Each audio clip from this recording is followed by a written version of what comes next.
The man responsible for the idea of a boat that could go right up to the water's edge and drop a ramp onto the sand, allowing the contents to be unloaded in short fashion, was none other than Andrew Jackson. Well, Andrew Jackson Higgins is his full name, a Nebraskan man who started a swamp boat industry in the 1930s. Higgins had invented what he called the Eureka boat, a boat that could travel through water with lots of obstacles, such as fallen logs or debris, and could work well in shallow waters and land on a beach without a need for a dock. As soon as he heard the Navy was working on landing craft, he bugged and bugged and bugged them to use his design.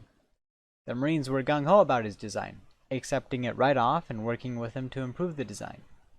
It was the Marines who were responsible for suggesting that the Higgins boat have a front ramp. The Navy, on the other hand, were determined to come up with something in-house, and wanted nothing to do with Higgins boats. Eventually, with the Marines backing Higgins, he got a chance to demonstrate his Eureka boat along with other Navy designs and trials. All of the Navy designs failed their own standards, while the Higgins boat excelled. So the Navy gave in and accepted a deal with Higgins. In May of 1941, Uncle Sam asked Higgins to make a version of his landing craft that could carry tanks, and so the 50-foot landing craft mechanized version was born, the LCM. LCVPs and LCMs were helmed and led by a coxswain. Although this role was in charge of the men inside the boat and made all the decisions, this role was not the same as skipper or captain. Historically, the role of coxswain was given to the man in charge of a ship's dinghy, or a barge attached to a captain or admiral. These were auxiliary craft that were under the command of a bigger ship.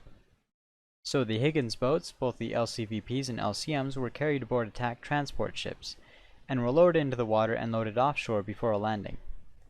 The coxswain, although in charge of the boat, still reported the captain of the attack transport ship which the boat was attached to. So this is why the landing craft were helmed by coxswains, not by skippers or captains. So this is why the commander of a Higgins boat is a coxswain and not a skipper or a captain.